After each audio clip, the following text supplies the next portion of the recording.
जो लोग अगर दंगा फैलाने की कोशिश करते थे, लालू प्रसाद यादव उनके छाती पर चढ़ करके आवाज उठाते थे, उनके छाती पर जाकर के हौसला बुलंद करते थे कि हम हिंदू मुस्लिम नहीं होने देंगे। लेकिन उनके बेटा तेजस्वी यादव एकदम चुप रहते हैं, बोलते तक नहीं है। क्या रामविलास पासवान के बेटे चिराग पासवान को यह नहीं पूछना चाहिए कि नरेंद्र मोदी ने नीतीश कुमार के ऊपर में डीएनए पे सवाल उठाया, क्या वो ओबीसी का अपमान नहीं था?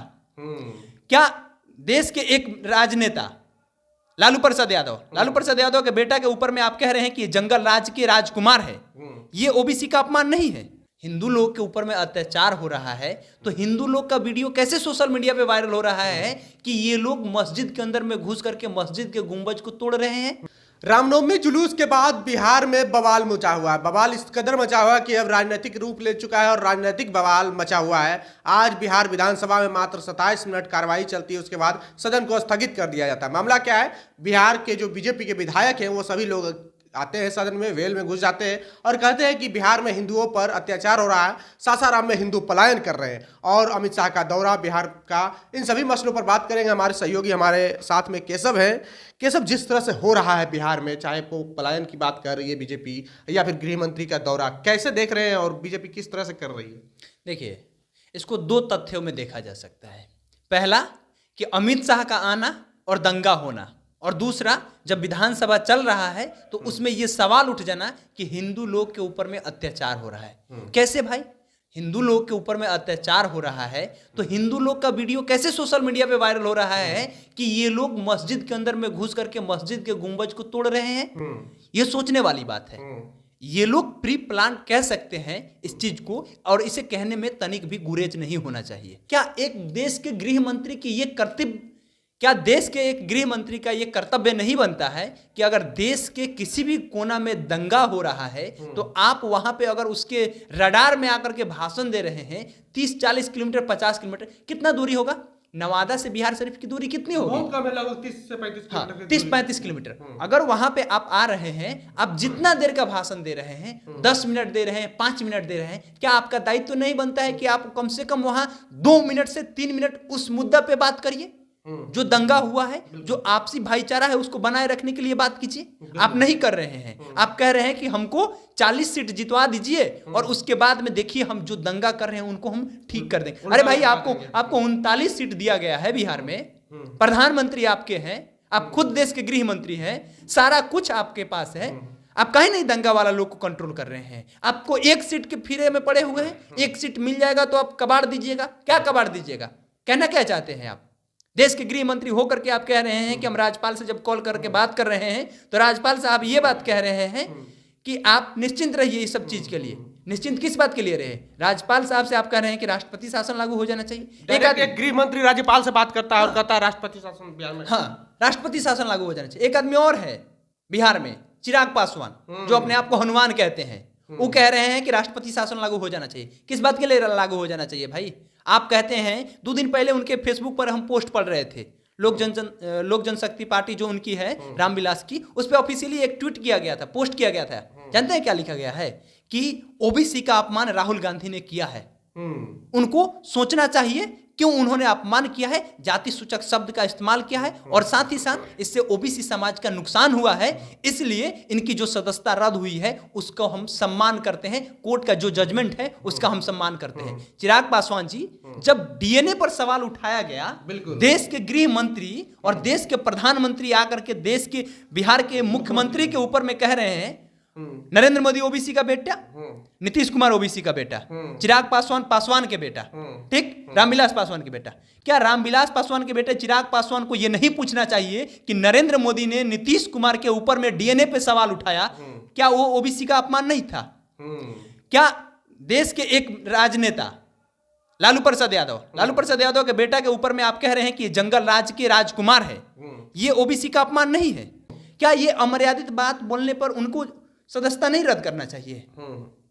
बहुत क्लियर एंड कट है, सच्चाई है कि इस देश में जो भी लोग इनके खिलाफ बोलेगा उनके ऊपर में कार्रवाई हो रहा है और ये लोग कार्रवाई कर रहे हैं। जो लोग इनके ऊपर में आवाज उठाएगा उसके ऊपर ये लोग कार्रवाई कर रहे हैं। ईडी, सीबीआई से लेकर के जितनी चीज है सरकारी तंत्र, सब चीजों का ये लोग खूब उपयोग कर रहे हैं और 2024 आने से पहले एक बहुत बड़ा ये लोग कुछ करने वाले हैं। अच्छा, ये एक clear है। सवाल है कि सब जिस तरह से बीजेपी इस मामले पर रामनवमी जुलूस पर जिस तरह से पथरा हुआ है, इस मामले पर फ्रंट फुट पे बैटिंग कर रहे हैं, क्या उसको 2024 में फायदा होगा या फिर गृह मंत्री का जो दौरा था उसको भुनाने के लिए इस तरह का प्लान किया गया? ऐसा राजनीतिक विश्लेषक भी कह रहे हैं कि राजनीतिक विश्लेषक जो बातें कह रहे हैं उस पर हम ज्यादा टिक्का टिप्पणी नहीं करेंगे, लेकिन एक बात तय है कि आखिर जहां ये आने वाले हैं उसके 50 मीटर के दायरे में ही ये सब कुछ क्यों हो रहा है?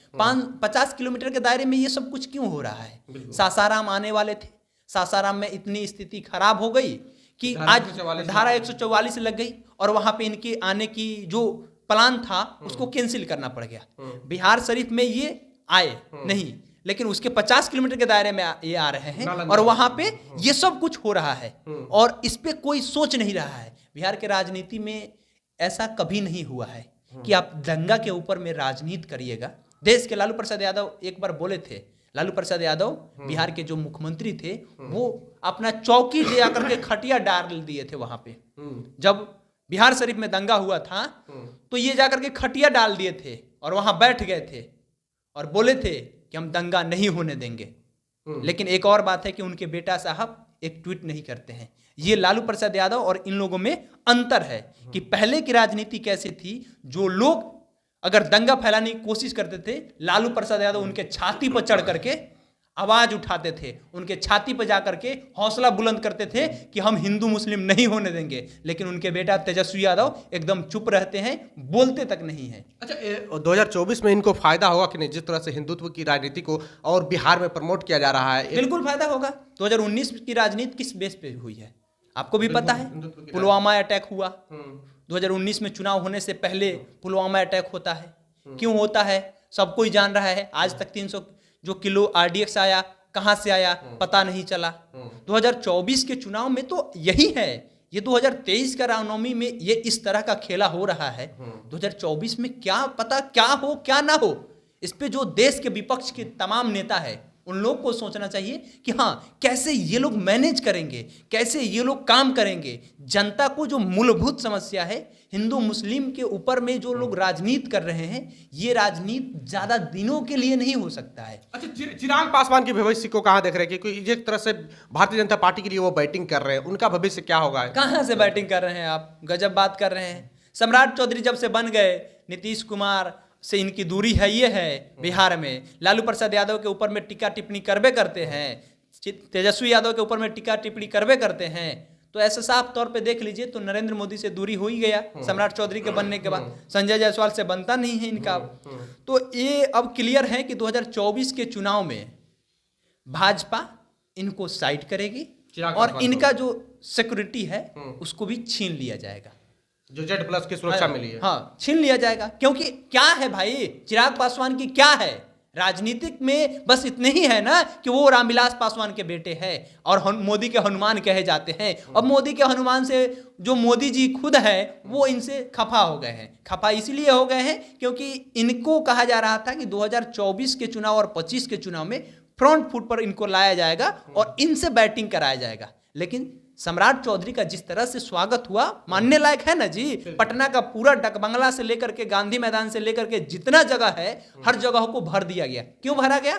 और बताया जा रहा था कि हाँ यही सम्राट चौधरी ही बिहार के सम्राट होंगे। नारा भी लगा, बैकडोर से जो पीछे हैं वो लोग नारा भी लगाए। चिराग पासवान वहां मौन हो जाते हैं। राहुल गांधी वाला बात पर वो कह रहे थे ओबीसी का अपमान है। लेकिन एक बात बताइए, ओबीसी का दो बेटा बेटी, रेणु देवी जो बिहार के उप मुख्यमंत्री रही और तारकिशोर प्रसाद जो बिहार के उप मुख्यमंत्री रहे, इन लोग को जब सम्राट चौधरी को प्रदेश अध्यक्ष बनाया गया तो ये कहां बैठे थे जाकर के देखिए। मंगल पांडे से लेकर के सुशील मोदी से लेकर के जितने नेता है हर किसी के सबसे पीछे इनको कुर्सी दिया गया था।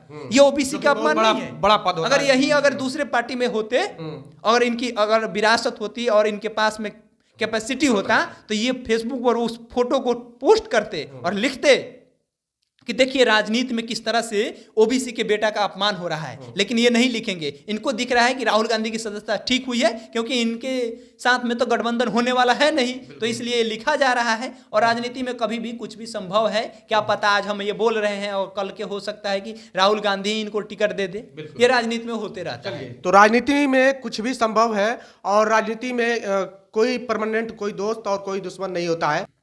तो केशव ने जिस तरह से बताया कि जिस तरह से बिहार के सासाराम और बिहार शरीफ में दंगा हुआ है, जहां पर गृह मंत्री का कार्यक्रम होना था, लगभग 50 किलोमीटर के अंदर दायरे में होता है, तो कहीं ना कहीं ये सवाल खड़ा होता है कि गृह मंत्री के दौरे के पहले ये दंगा क्यों हुआ रामनवमी के नाम पे। और बिहार में बीजेपी बवाल कर रही है, सदन में बाइकआउट करती है, 27 मिनट ही सदन चलती है, और चिराग पासवान पे भी इन्होंने अपनी राय रखी।